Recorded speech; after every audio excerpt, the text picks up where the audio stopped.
Conversamos ahora con la ministra secretaria general de la Presidencia, Jimena Rincón. Ministra, buenas noches, bienvenida a CNN Prime. Muy buenas noches, Daniel. Ministra, ¿por qué el gobierno cede en algunos puntos de una reforma que tenía los votos entre sus partidarios para aprobarla sin necesidad de ceder en nada? Yo creo que no hemos cedido en nada de lo importante, Daniel. Aquí se planteó una reforma tributaria que es fundamental para la justicia tributaria, para la equidad tributaria, para poder financiar una reforma educacional que la presidenta ha comprometido al país.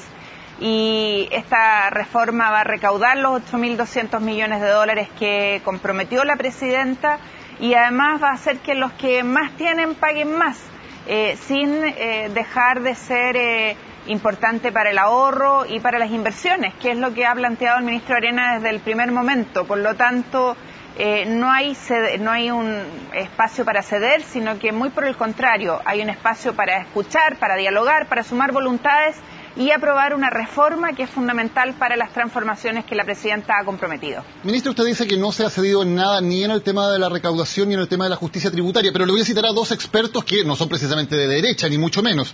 Claudio Agostini dice que dudo que esta reforma pueda recaudar lo que quieran recaudar y que este acuerdo abre espacios de elusión mayores a los que había. Y Eduardo Engel, otro experto que tampoco es precisamente de derecha, dice que las personas ricas se podrán disfrazar de pequeñas empresas para pagar menos impuestos.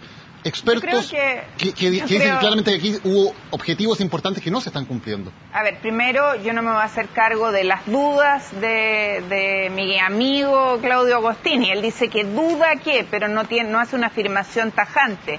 Y respecto a lo que plantea Eduardo Engels, a quien quiero y admiro, creo que lo que él plantea es algo que ya el senador Ricardo Lagos Weber ha señalado. Aquí el desafío tiene que ver con fiscalización, con una fiscalización que es necesaria, que era necesaria antes y que obviamente sigue siendo necesaria hoy, y que tenemos que plantearnos como un desafío permanente del Estado.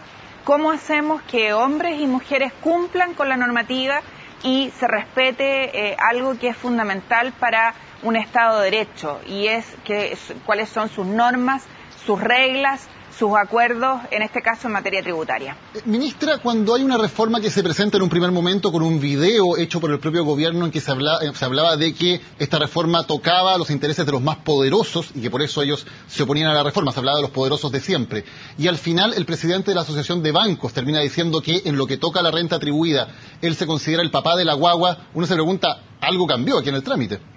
A ver, primero, el video al que tú haces alusión, Daniel, es un video que el gobierno saca producto de todas las afirmaciones erradas que se estaban ventilando ante la opinión pública respecto de esta reforma.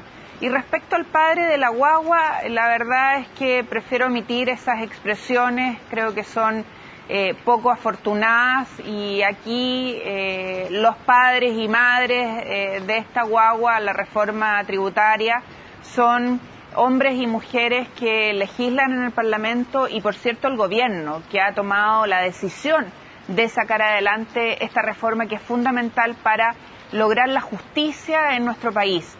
Si queremos que en nuestro país haya menos desigualdad, si queremos que en nuestro país hombres y mujeres puedan acceder para sus hijos a una educación de mejor calidad, tenemos que hacer esfuerzo. Y eso significa que los que más tienen que meterse la mano en el bolsillo, tienen que contribuir de mayor manera a lo que son la recaudación de los impuestos de nuestro país. Ministra, los diputados oficialistas, muchos de los cuales han mostrado molestia por la forma o por el fondo en algunos casos de este acuerdo, ¿están obligados a votar a favor cuando toque la tramitación en la Cámara de Diputados o puede haber libertad de acción en este caso? Quiero decir que aquí estamos todavía en el proceso legislativo, que tienen que elaborarse las indicaciones que van a votarse en particular en la Comisión de Hacienda del Senado y luego en la Sala del Senado, y que esa elaboración de indicaciones las vamos a hacer escuchando también a los diputados. Aquí si ha habido errores en la forma, no los ha habido en el fondo, y el fondo es que esta reforma planteó objetivos que no se han perdido, que siguen vigentes, y por lo tanto tenemos que mejorar la forma para lograr nuestros objetivos que siguen siendo los mismos. ¿Cuáles son esos errores en la forma que se cometieron, ministra?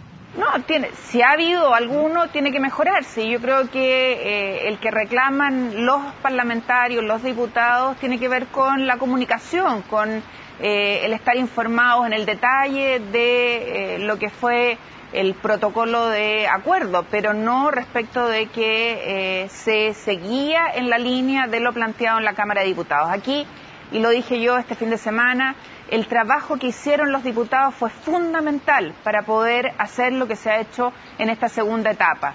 Y creo que eso es lo que hay que rescatar del trabajo legislativo en la Cámara de Diputados y en el Senado. Pero ¿reconoce que hubo un error en la información o la falta de información a los diputados sobre lo que se estaba haciendo? Yo creo que siempre podemos mejorar y obviamente ahí estamos todos los ministros involucrados. Ahora, ministra, como política general, ¿es correcto, es lícito, es válido, es la mejor forma de hacerlo, que un acuerdo tan importante como este se negocie con reuniones privadas en casas particulares, reuniones de las que además no sabemos quiénes fueron parte de esas reuniones, cómo se hicieron? ¿Es la mejor manera de generar un acuerdo en un tema tan importante como este? A ver, en todas las negociaciones se tienen reuniones que son privadas, es parte de la negociación.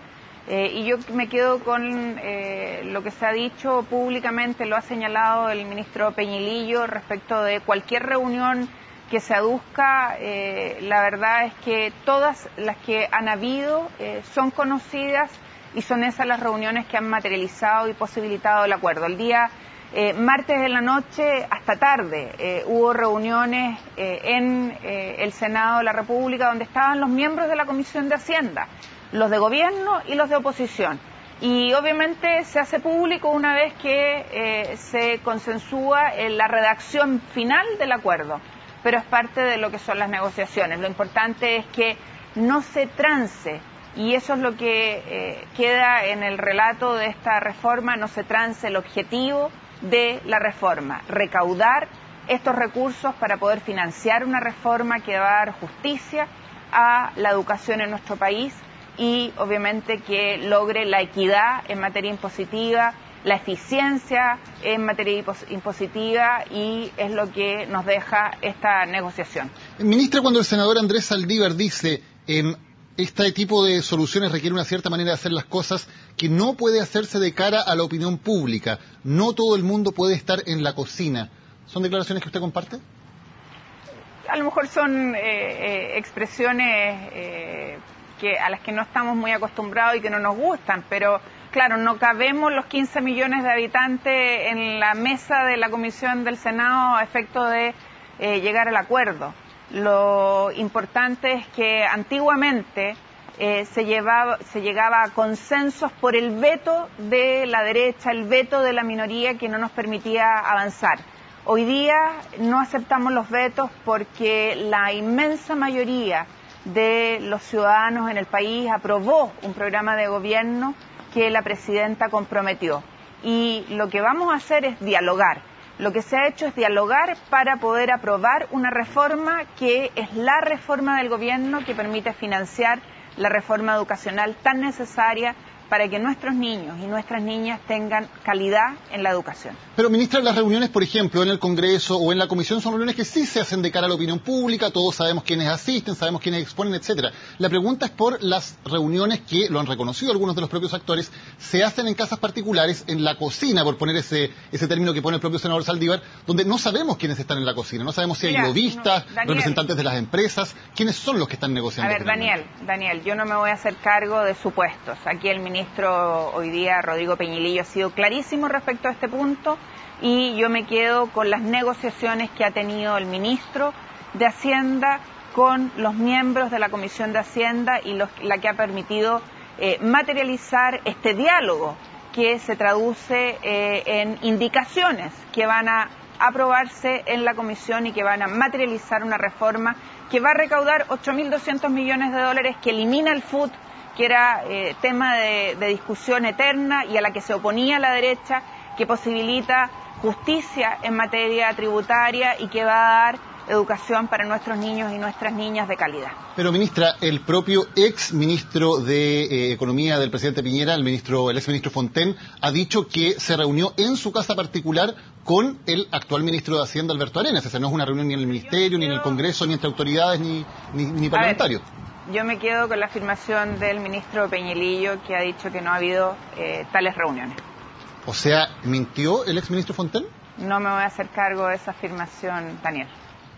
Se lo pregunto porque además se lo preguntamos aquí al subsecretario de Hacienda, y él no negó en absoluto que hubiera habido reuniones con el exministro Fontaine. A ver, yo no he estado en ninguna reunión de esa naturaleza. Hoy día el ministro Peñalillo ha sido claro en esta materia y me quedo con la información que nos ha entregado el ministro. Solo para tenerlo absolutamente claro, el gobierno, por lo tanto, niega que el ministro Arenas haya asistido a cualquier reunión en la casa particular del exministro Fontaine. Me remito a la afirmación que ha hecho el ministro del Interior. Ministra, en otro tema, se ha hablado mucho de la ley del lobby y cómo, si la ley del lobby estuviera en vigor, podría eventualmente haber cambiado el escenario de esta negociación. La ley del lobby se promulgó el 8 de marzo, pero todavía no se ha dictado el reglamento. Hubo un proceso de participación ciudadana que duró, según entiendo, hasta el 8 de junio. ¿Qué falta para dictar el reglamento y para que comience a regir la ley? Duró hasta el 30 de junio. Hasta el 30 de mayo, ingresó a Contraloría el 8 de junio, la Contraloría nos observó el reglamento, lo devolvió, nosotros arreglamos las observaciones de la Contraloría y el viernes ha vuelto a ser ingresado al órgano Contralor para que nos autorice la publicación del reglamento. Así que estamos a días, espero, de que esto sea ya un reglamento oficial que rija a todas las autoridades. Una vez aprobado por la Contraloría, ¿inmediatamente puede entrar en vigor la ley o falta algún otro trámite? No, hecha esa aprobación de la Contraloría, podríamos darlo por aprobado y será obviamente publicado. Va a estar en los sitios web de todos los servicios, va a haber un registro público de cada servicio, va a haber además una intervención del Consejo para la Transparencia que va a tener esta información y que cada cierto tiempo va a tener que hacerla pública.